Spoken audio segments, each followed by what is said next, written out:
I want to make people sick.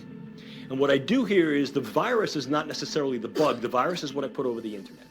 Let me show you how I can crash a system pretty easily. I affect key individuals here, here, and here. And then I take another community in the back of the room. I affect key individuals there. And then I take another community. I affect key individuals there. And what I tell you it's going to do is it's going to produce paranoia, anxiety, and sleeplessness. What I've just done is I've recruited every paranoid hypochondriac to think that they have whatever that is. I've used salient and sentinel cases, and I create essentially a legion of what's known as the worried well. They now flood emergency rooms. They flood their clinicians. The CDC responds back. Listen to Agent Smith from the Deep State describe the pandemic in horrific detail. This video is from 2017. Inside a secret government facility. This is what government agents talk about behind closed doors. They're worse than Dr. Evil. They're monsters. And what you're about to hear in this broadcast is going to terrify you in ways you've never been terrified before. Not only are they going to talk about rolling out the pandemic and using the psychosis against people, but they're going to be talking about assassinating people with nanotechnology, directed energy weapons. It's going to blow your mind. It's both a short and a long Moore's effect. Moreover, I can create particular neuromicrobiologicals that may have a much longer duration of action. For example, modified Zika virus. And what I can then do is, as a consequence of that, is I can affect subsequent generations to incur a public health morbidity and mortality effect that then creates an increased economic and perhaps social burden. Long war scenario. If I wanted to do something that's a little bit more proximate, I can utilize nanoparticulate matter. Now, we can utilize nanoscience to create much better drugs, to get them where they got to go in the brain. I can create nanoscience and nanotechnology to be able to escort certain drugs across the proliferant barrier, which is the blood-brain barrier and cerebrospinal fluid barrier. So I get these things where they got to go. But I can also utilize nanoparticulate matter in a very indiscriminate way. The idea here is that I can get something called high CNS aggregation material that is essentially invisible to the naked eye and even to most scanners because it is so small that it selectively goes through most levels of filter porosity. These are then inhaled either through the nasal mucosa or absorbed through the oral mucosa. They have high CNS affinity. They clump in the brain or in the vasculature, and they create essentially what looks like a hemorrhagic diathesis, in other words, a hemorrhage predisposition or a clot predisposition in the brain. What I've done is I've created a stroking agent. What Agent Smith has done here is talk about deploying invisible weapons, silent weapons to cause strokes. And what you'll discover soon is heart attacks. They're attacking the hearts and minds of the American people and of dissidents. They're releasing all sorts of nanotoxins to make people sick. Invisible weapons.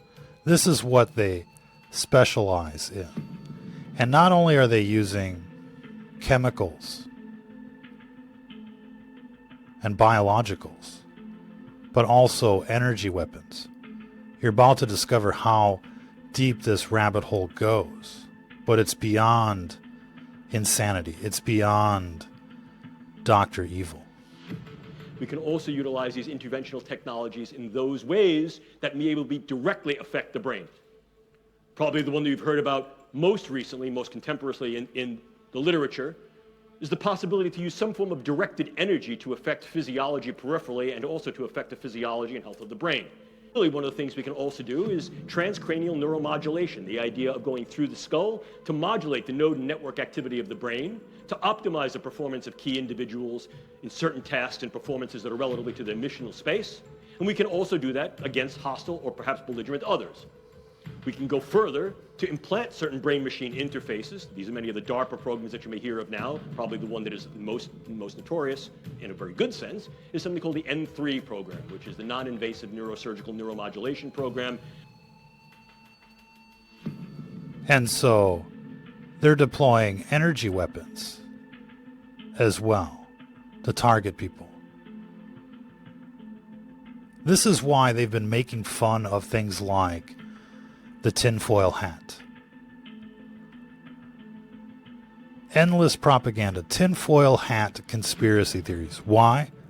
Because if people start protecting their brains, their weapons become less effective, perhaps even ineffective. We have this convergence of psychological operations plus top secret invisible weapons working against people in ways you can't even imagine. DARPA's deployed so many different types of nasty weapons of this nature that it should terrify you. Neural networks deployed on the nanoscale. What do you think's in these vaccines? All of this graphene and these nanobots.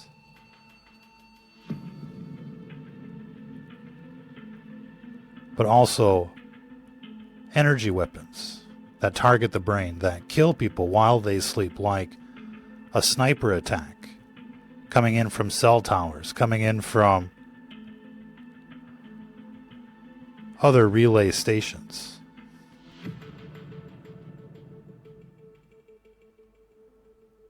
Not only that, but they are targeting individuals with neural scenarios that essentially draw people into psychosis. Neural narratives is the name of the project. In fact, we'll be getting into more of that in a future broadcast, but here's even more information from this deep state agent. One of the newest developments is that nanoparticulate matter can be stabilized for distribution. If you're not aware what nanoparticulate matter is, it's that matter which exists on a scale of 1 times 10 to the minus 9th. Very, very small. Smaller than a cell. And we can manufacture materials that have discrete properties that can be controlled by virtue of bioengineering and their physical chemistry. To auto-aggregate, to be able to aggregate in particular areas based upon their biological and or chemical sensitivity. But now we go one step further. Most recently, just a few weeks ago, it was announced that you could then aerosolize nanomaterials. And go one step further, I can create small robotic units, controllable robotic units at the nanoscale, and that these too can be aerosolized to create a nanoswarm of biopenetrable materials that you cannot see, that can penetrate all but the most robust biochemical filters, that are able to integrate themselves through a variety of membranes, mucous membranes, and wherever, mouth, nose, ears, eyes, can be then uptaken into the vascular system to create clumping, can affect the vascular system of the brain, or can directly diffuse into the brain space, and these can be weaponized. And they can be done in such a level that their presence is almost impossible to detect, and as such, the attribution becomes exceedingly difficult to demonstrate. How much of this material would I need? Take a look. This is the front of my pen. This amount of nanomaterial, if be able to maintain and sustain with regard to its deliverability and aerosolization, could in fact affect all of you, or based upon where I come from, New York City, all yous. Look at this. Look at this. I'm carrying that material. Would you see it? Would I have to lug a giant weapon into the room? No, I wouldn't. And what if, in fact, I utilized some form of an unmanned aerial device or unmanned ground device as a delivery vehicle? Something like a drone or a bug. Could I do something with that? Aerosolized nanotechnology. Smart dust. Nanorobots floating in the air, infecting people. In fact, they started talking about all sorts of different programs using bugs, mosquitoes, to inject people with nanotech. Once in the blood, it turns into a neural network, a neural web, a DARPA web inside the brain. And they're running neural narratives through this network to make people hear voices and think things and to listen and to watch what people are doing, turning people into a computer. You've heard of your webcam spying on you. Now your eyes and your ears and your brain is spying on you, sending it all to the NSA, sending it all to the DARPA. And so, what do you think's in these vaccines? Undoubtedly, we're talking about exactly this. We've seen the videos of the nano routers, of the antennas inside, floating inside the vaccines. This is a component of what's going on. It's a war on a nanoscale, and they've infected literally billions of people, assimilated them in a certain sense. And you might think this is impossible. This is way beyond modern technology, but it's supposedly not. And people that have been targeted by this technology in the run-up to the mass deployment will tell you that it is very convincing as well as traumatizing experiencing this technology. That's why we've been talking about the shielding, because this neuroscience, this next chapter in our lives, is being deployed on a massive scale. And so this is the new battlefield. It's invisible laser weapons targeting you from just about every direction, from a drone, from a satellite, from a weather balloon, from an airplane, from some kind of backhaul, fiber optic backhaul, 60 gigahertz microwave transmitter mounted on a lamppost somewhere. Even these new street lights, smart lights, are 5G enabled.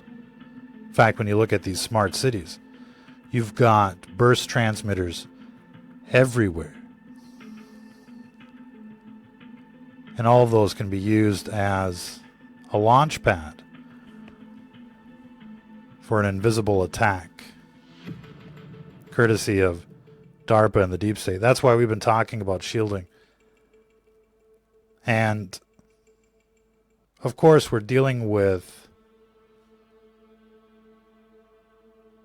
military-grade technology. You know, we were talking about the tinfoil hat. That really isn't. We can also utilize these interventional technologies in those ways that may able to directly affect the brain.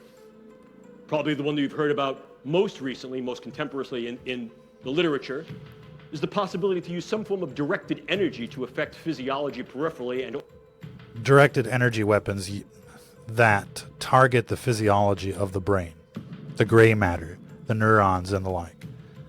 And so, you know, we've been talking about shielding. A tinfoil hat is just, you know, a rough description of what that shielding could look like, but it's mocked because they don't want you to use it. Oh, you're going to wear a bulletproof vest? Look how, you know, ugly that is. That's so gay. It's paranoia, right? Oh, he's going to wear a bulletproof vest to work, you know. And so they'll make fun of you. But essentially, this is the battlefield. This is exactly why you need to wear some type of helmet, because you won't even know why, and all of a sudden you got a headache, it's a stroke, it's over. They just hit you with some kind of satellite weapon. A lot of people are like, oh, satellites don't exist. And that's another argument altogether. You know, it could be a plane, it could be a weather balloon, but there's definitely attacks coming from above. And wearing an EMF helmet is going to become basically a prerequisite, especially if you're anti-government. If you don't want to be a slave to this beast system, then essentially you're going to have to protect yourself. It's a war. It's a cold war because citizens haven't made it a civil war. but it'll stay a Cold War. They can kill people all day with satellite weapons, airplane weapons, cell towers, smart dust, right? And these attacks are coming from all directions. You don't even know what's attacking you anymore. They can mount this stuff on cars. They can be tailgating you.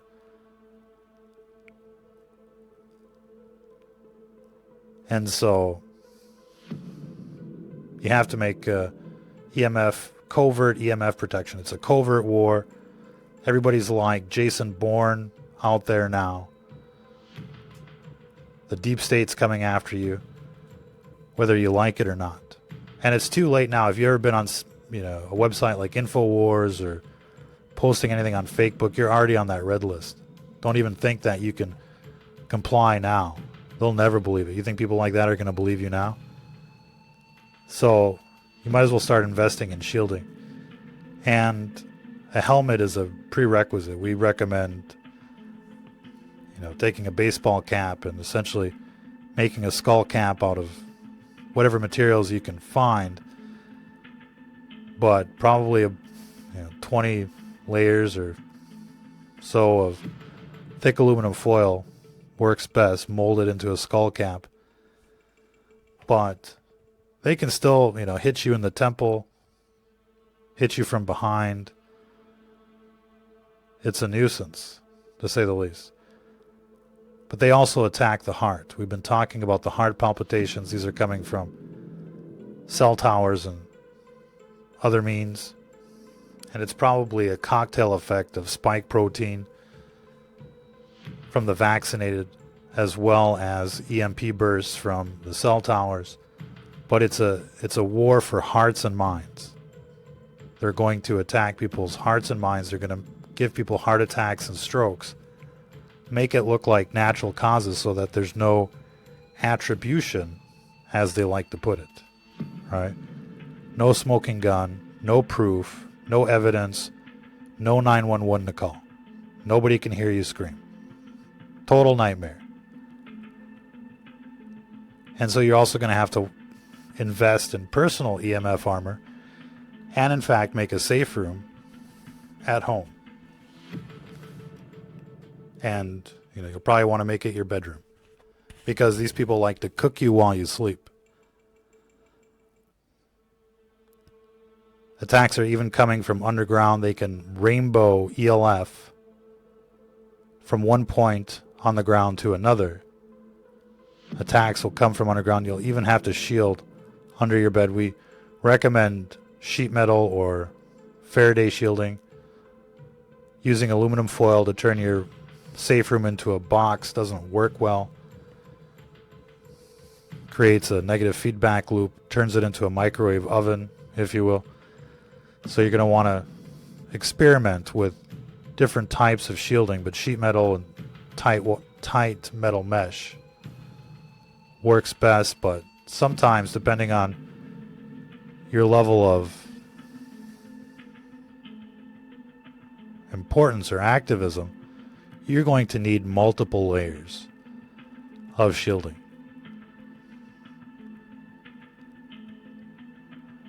And so these people love to give activists heart attacks and strokes and make it look like natural causes or irradiate them and essentially make it look like COVID. That's another strategy that they've rolled out. They've also deployed some type of airborne Alzheimer's biochemical agent. You've been hearing about it in the news, some mysterious neurodegenerative disorder that's affecting young people. A lot of people with the COVID are talking about memory issues. And so they're dumbing people down in a different way, making them confused, unable to think well, and essentially it adds to the fog of war. People can't figure out what's going on. They're trying everything. They're censoring people. They're taking people out. They're dumbing people down. They're making people sick. They're doing everything they can to essentially win this war against freedom and the American way. It's amazing to see these communists, socialists, liberals in action. But the deep state is renowned for being satanic. These people are hardcore satanic, not just a little bit, but essentially it's like the temple of Set, the church of, Satan, essentially all rolled into an agency. All of these agencies now are hardcore satanic. NSA, FBI, you name it. And so they're all into essentially destroying life, turning something into nothing. Their religion is about nothingness, empty space, dark matter, as well as molesting children and drinking blood. But that's besides the point. These people are monsters. And they'll use all of this technology against you. So they're rolling out these biochemical brain fog agents. If you've ever experienced the brain fog, that's because of what's in the air, what you're breathing in, as well as the electromagnetic waves that are being pumped in the air through the death towers and the Wi-Fi and the like. And it sounds, way out there, but you heard Agent Smith for himself. We recommend the NAC. It seems to counteract whatever they've deployed right now, cuts through the brain fog real well. It's an amino acid. You can look into it. It's not necessarily something that's synthetic and toxic, but just about everything has a side effect. So one of the newest developments is that nanoparticulate matter can... The video guy. So get your NAC from your local, health store or whatever. Look into it. If you've been experiencing the brain fog, avoid other people's air, avoid breathing the air of public spaces. It's not necessarily COVID that you have to worry about. They could be deploying anything right now, including smart dust in your area. So you have to think about air filters. You have to think about real, efficient air filters eventually. And think about detoxing. How do you detox nanotech out of your body? That's, another story. But you probably want to think of like heavy metal detox solutions. We don't necessarily recommend magnets or whatever, because if it's anything like the graphene videos, that might cause a clump somewhere and a stroke. So some people have had, success using super magnets for the DARPA neural web that's invading people's brains right now. But that's why, every day that goes by, utilize these interventional technologies in those... every day that goes by is a failure. Every day that goes by that people don't rise up and bring the guillotines and just start deploying justice on these satanic pedophiles. Every day that goes by is a failure, because they just deploy more and more horrific things. And, people are just hoping they can just go back to shopping, go back to normal, go back to watching the game and all of that stuff. But it's just a distraction. It's just a honey trap. Keep you busy. It's all there just to keep you busy, to mesmerize you, so that they can deploy more things to exterminate you, because that's their religion. People wonder about the Agenda 21. They think it's depopulation. There's too many people.